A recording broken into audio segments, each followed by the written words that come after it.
Welcome everyone.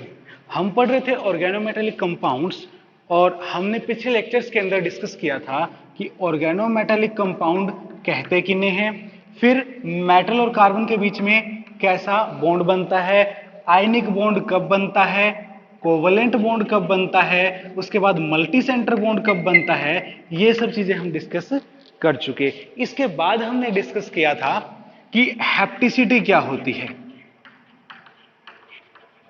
यानी कि ईटा।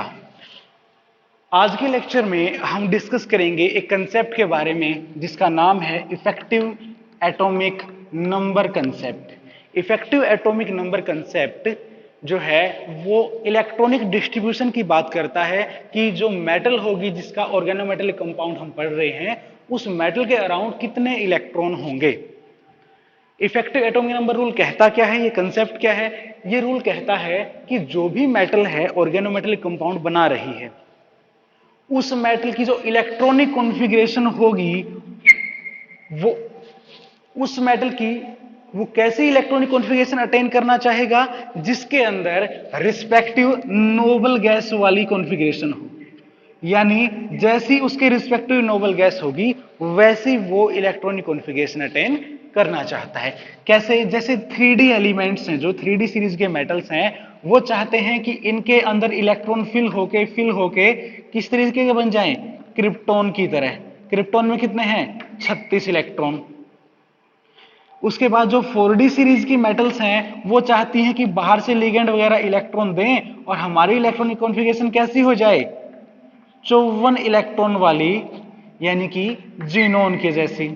जो 5D सीरीज की मेटल्स हैं वो कहती हैं कि अगर हमारे पास इतने इलेक्ट्रॉन आए, कितने कि हमारी जो है रेडोन की तरह इलेक्ट्रॉनिक कॉन्फ़िगरेशन हो जाए, यानी 86 इलेक्ट्रॉन आ जाएं, तो हम स्टेबल कॉम्प्लेक्स बनाएं।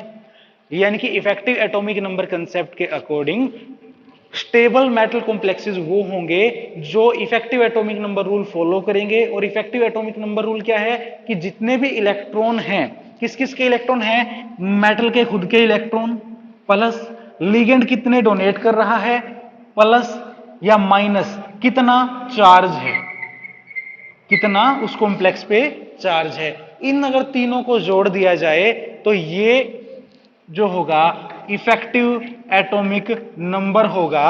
और जो कोई एलिमेंट किसी कॉम्प्लेक्स की फॉर्म में इफेक्टिव एटॉमिक नंबर 36, 54 या 86 बना रहा है वो तो इफेक्टिव एटॉमिक नंबर रूल को फॉलो कर रहा है। और जो इससे इतर दे रहा है, यानी उसकी जो वैल्यूज है इन तीनों को सम करने के बाद नोबल गैस वाली नहीं बनती है इलेक्ट्रॉन्स की, तो वो कहेंगे इफेक्टिव एटॉमिक नंबर रूल को फॉलो नहीं कर रहा है।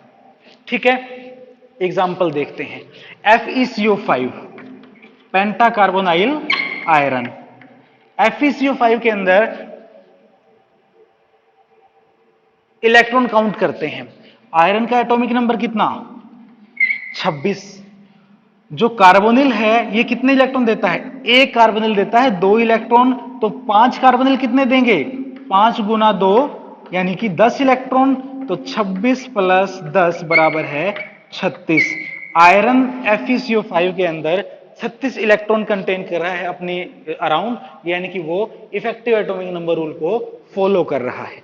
ठीक है, अब मेटल का जो एटॉमिक नंबर होगा वो तो हमें पता ही होगा, कितने इलेक्ट्रॉन उसके पास हैं, कितना चार्ज उस कॉम्प्लेक्स पे है वो भी हमें पता लग जाएगा। बात रह गई किसकी? लिगेंड कितने इलेक्ट्रॉन देगा।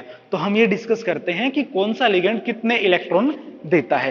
तो जो लिगेंड है मैं लिगेंड लिखता जाऊंगा और कितने इलेक्ट्रॉन देगा, कितने इलेक्ट्रॉन देगा।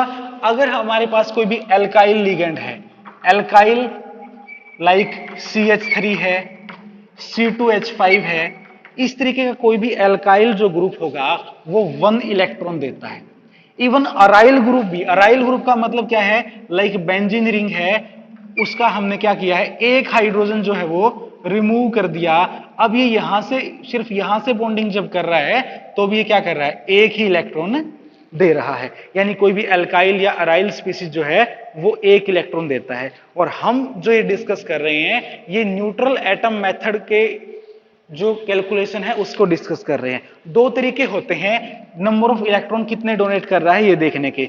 एक होता है आयनिक मेथड, एक होता है आयनिक मेथड, और दूसरा होता है neutral atom method. Neutral atom method जो है वो थोड़ा इजी पड़ता है, तो हम उसी के थ्रू ये चेक करें कि कौन कितने इलेक्ट्रॉन देगा। तो न्यूट्रल एटम मेथड में आपको क्या करना है, जितना कोई भी अल्काइल है या एराइल ग्रुप है वो क्या देगा, एक बॉन्ड बनाने वाला एक इलेक्ट्रॉन देगा। सेकेंडली, अगर हाइड्रोजन है अकेला तो वो भी क्या देगा, एक इलेक्ट्रॉन ही देगा। इस तरह की स्पीसीज जो सिंगल बॉन्ड बना रही हैं ये एक इलेक्ट्रॉन देती हैं।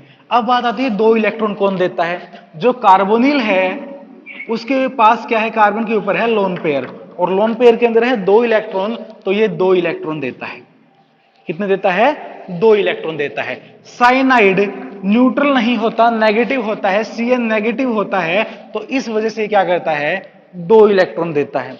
उसके बाद जो भी एल्कीन है, कार्बन डबल बॉन्ड कार्बन, मैंने क्या लिया है, ये ब्यूट-2-इन लिया है, carbon 1, carbon 2, carbon 3 and carbon 4। तो ब्यूट-2-इन सिर्फ एक डबल बॉन्ड है, तो ये कितने देगा, सिर्फ दो इलेक्ट्रॉन देगा। अपना जो पाई बॉन्ड है वो डोनेट करेगा। अगर आपके पास इथीन होता तो वो भी कितने देता, दो ही देता। CH2 डबल बॉन्ड CH2 एक ही पाई बॉन्ड है, ये भी कितने देगा, दो इलेक्ट्रॉन देगा। अब 3, 4, 5, 6 इस तरीके से अलग अलग लिगेंड अलग अलग नंबर ऑफ इलेक्ट्रॉन डोनेट करते हैं। अगर मैं 4 इलेक्ट्रॉन्स की बात करूं तो जो ब्यूटाडाइइन है, चाहे वो साइक्लोब्यूटाडाइन हो या फिर ब्यूटाडाइन हो, ये भी दो पाई बॉन्ड है, तो दो और दो टोटल 4 इलेक्ट्रॉन देगा। अगर इसकी बात करूं साइक्लोब्यूटाडाइन की, ये भी दो पाई बॉन्ड की वजह से 4 ही इलेक्ट्रॉन देगा। उसके बाद 5 इलेक्ट्रॉन की बात करें तो सीपी रिंग है, साइक्लोपेंटा डाइइनाइल रिंग है, ये भी क्या करती है, जब पांचों के थ्रू बॉन्डिंग करती है, न्यूट्रल एटम मेथड में बात करें तो ये क्या करेगी, 5 इलेक्ट्रॉन देगी। अगर बेंजीन रिंग की बात करूं तो उसके अंदर क्या है, 3 पाई बॉन्ड हैं, तो ये 6 इलेक्ट्रॉन। इसी तरीके से साइक्लो ऑक्टाटेट्राइन है या फिर साइक्लो हेप्टाट्राइनाइल एनायन है, वो सब क्या देते हैं, इसी तरीके से नंबर ऑफ इलेक्ट्रॉन 7 देते हैं।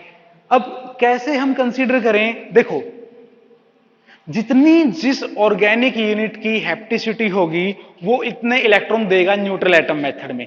देखो कैसे, एल्काइल ग्रुप हेप्टिसिटी 1, ये क्या है, ईटा 1, ईटा 1, ईटा 1, ठीक है, ईटा 1, ये कितना दे रहा है, ईटा 2, ये कितना दे रहा है, ईटा 2, ठीक है। इसके बाद यहां पे ईटा 4, यहां भी क्या है, ईटा 4, 4 कार्बन है ना जो बॉन्डिंग में पार्टिसिपेट कर रहे हैं, 4 कार्बन है ना बॉन्डिंग में पार्टिसिपेट कर रहे हैं, 4 इलेक्ट्रॉन देगा।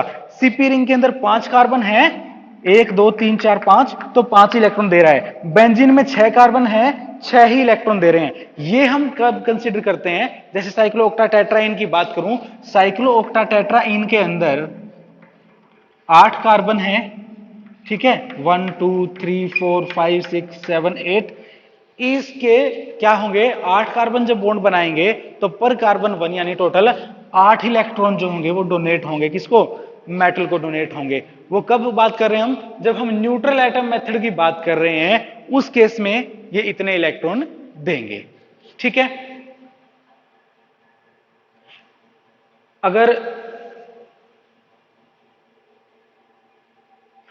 अगर 3 इलेक्ट्रॉन वाली स्पीसीज की बात करें तो जो अलाइल यूनिट है, double bond, single bond, negative, ये वाला क्या करता है, 3 इलेक्ट्रॉन डोनेट करता है। तो अलाइल यूनिट 3 देती है, ब्यूटाडाइन 4 देते हैं, साइक्लोपेंटाडाइन 5 देते हैं, बेंजीन 6 देती है, साइक्लोहेप्टाट्राइनाइल एनाइन 7 देता है, साइक्लोऑक्टाटेट्राइन 8 देता है। जितनी इनकी हेप्टिसिटी है वो उतने इलेक्ट्रॉन देते हैं। कुछ एग्जाम्पल देखते हैं, देखो CrCO6, हमने ये देख लिया है अब कि कौन कितने इलेक्ट्रॉन देगा। अब जो भी लिगेंड यहां पे लगाया जाएगा उसके अकॉर्डिंग हम इफेक्टिव एटॉमिक नंबर कैलकुलेट कर पाएंगे। क्रोमियम का एटॉमिक नंबर 24, 24 इलेक्ट्रॉन क्रोमियम के, 6 कार्बोनिल, 6 गुणा 2 12, 24 12 36 EAN रूल को फॉलो करता है। FeCp5 FeCp ट्वाइस जो फेरोसिन है, फेरोसिन के अंदर क्या है, सीपी रिंग है, आयरन का एटॉमिक नंबर 26, एक सीपी रिंग कितनी देती है, 5 इलेक्ट्रॉन देती है, दो सीपी रिंग कितने देंगी, 10 इलेक्ट्रॉन देंगी, तो कितना हो गया 36। ये हमने 3D वालों की बात की है, ऐसे ही 4D और 5D का भी कर सकते हैं, कोई इश्यू नहीं है। सिर्फ हमें क्या देखना है कि मेटल का एटॉमिक नंबर कितना है, उसके बाद लिगेंड कितने इलेक्ट्रॉन देगा, और जरूरी नहीं सारे लिगेंड एक जैसे हो। यहां पे हमने क्या किया है, 6 के 6 कार्बोनिल लिए हैं, यहां दोनों की दोनों सीपी रिंग ली हैं। एक एग्जांपल देखो, like cobalt, CO thrice, CP और +2 चार्ज हो मान लिया, तो कोबाल्ट का एटॉमिक नंबर कितना, 27। उसके बाद जो 3 कार्बोनिल है कितने इलेक्ट्रॉन देंगे, टोटल 6 इलेक्ट्रॉन देंगे, एक सीपी रिंग कितनी देगी, 5 इलेक्ट्रॉन देगी, ठीक है। और +2 चार्ज का मतलब है इतने इलेक्ट्रॉन हैं, उनमें से कितने घटेंगे, 2 इलेक्ट्रॉन घटेंगे, 2 इलेक्ट्रॉन घटेंगे तो -2, 6 5 11, -2 9, 27 और 9 36। यानी ये भी क्या कर रहा है, EAN रूल को फॉलो कर रहा है। लेकिन अगर यही कॉम्प्लेक्स होता ये वाला, तो उस केस में क्या होता, यहां -3, यहां 35, तो अब ये EAN रूल को फॉलो नहीं करता। तो इस तरीके से आप देख सकते हो कि कौन सा तो इफेक्टिव एटॉमिक नंबर रूल को फॉलो करेगा और कौन सा नहीं करेगा।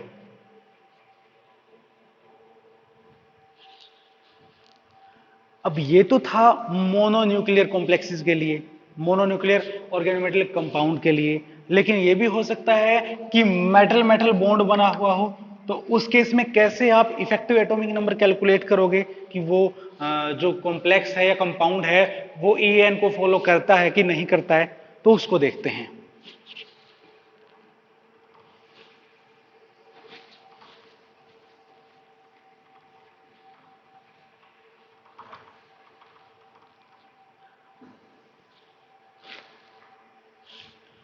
सपोज करो आपके पास जो है वो है MnCO5, ठीक है। इसके लिए अगर आप देखते हो तो इसके अंदर मैग्नीज का एटॉमिक नंबर कितना है, 25, प्लस 5 कार्बोनिल हैं तो 5 दूनी 10, टोटल कितना 35। ये EAN रूल को फॉलो नहीं करता, ठीक है। लेकिन अगर आपके पास है Mn2CO10, इसका मतलब क्या है, इसका मतलब यह है कि इस कॉम्प्लेक्स के अंदर दो मेटल हैं, यानी दो मेटल एटम हैं। अब अगर आप इसका इफेक्टिव एटॉमिक नंबर कैलकुलेट करने की कोशिश करोगे तो यहां एक मैंगनीज के लिए फॉलो करता था तो कितना आएगा, 36 आना चाहिए। अगर फॉलो करे तो, फॉलो नहीं कर रहा वो अलग बात है, लेकिन यहां पे अगर ये फॉलो कर रहा है तो आना चाहिए कितना, 72। कितने हैं इसके अंदर, दो मेटल हैं तो 36 गुना 2 72, यहां 72 आना चाहिए सम। देखते हैं कितना आता है।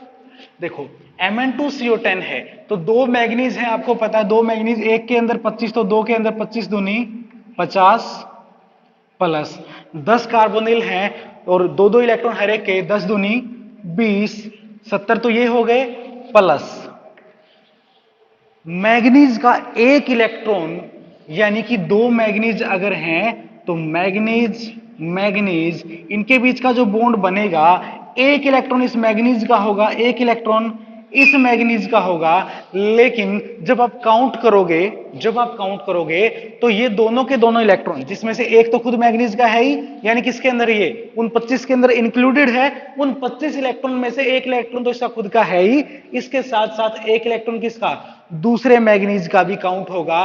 तो कितना होगा यहां पे, एक इलेक्ट्रॉन इसके लिए, मान लिया इसको मैं मैग्नीज 1 नाम देता हूं, तो मैग्नीज 1 के पास एक और इलेक्ट्रॉन है खुद वाले उन 25 और कार्बोनिल को छोड़ के, एक इलेक्ट्रॉन किसकी तरफ से, इसकी तरफ से।